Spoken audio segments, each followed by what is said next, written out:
naman tong mga client kong to, ang lalakas magbigay ng tip. Kayo. Hello beautiful ladies, meron lang naman tayong 5 clients for today's video. Ayan, hindi na nakapag-ayos ang person, saka mamadali natin, hindi man lang nakapagsuklay. Dumating na nga kasi itong unang client natin at talaga namang fully booked tayo today dahil malapit na mag-end yung promo natin. Kaya naman after ko matapos, eto na agad ang final look ng nails niya.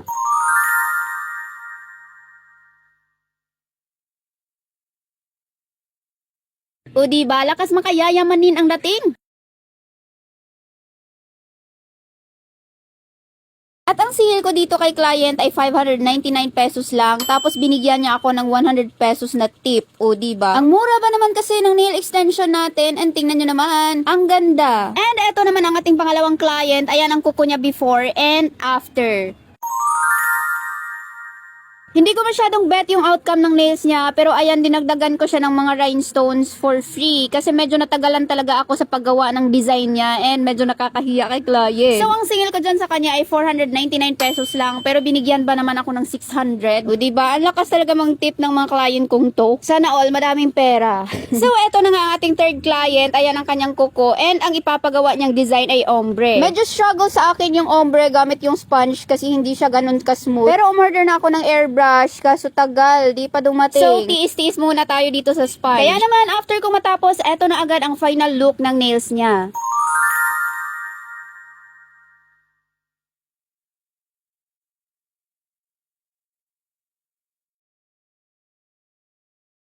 At ang sale ko dyan kay client ay 399 pesos lang promo. O diba, not bad. At eto na nga ang ating pang-apat na client. Ayan ang kuko niya. And ayan, kinabitan ko na siya ng soft gel tips. Pero nawala sa isip ko, hindi ko nakunan yung outcome ng nails niya. Kaya magpo-proceed na tayo dito sa ating pang-5 client. Actually, 6 pala sila, hindi 5. So, meron pa tayong kasunod nito. And eto na agad ang final look ng nails niya.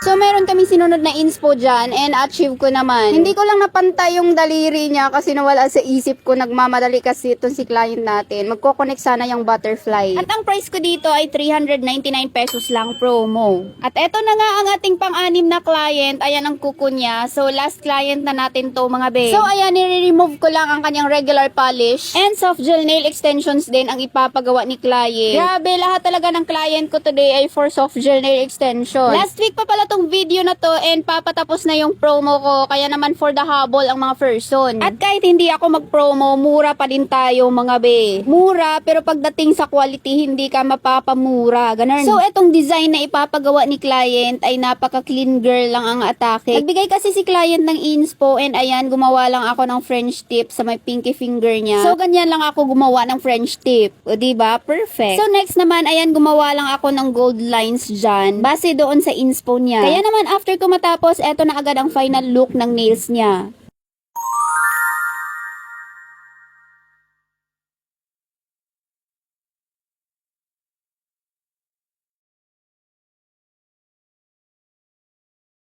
O diba ang linis? Lakas maka-clean girl ang atake. And talaga namang natutuwa si client ko dyan. So ang single ko dyan kay client ay 399 pesos lang promo, pero binigyan ba naman ako ng 500? Kaya tuwang-tuwa din ang person. Huy! Kayo.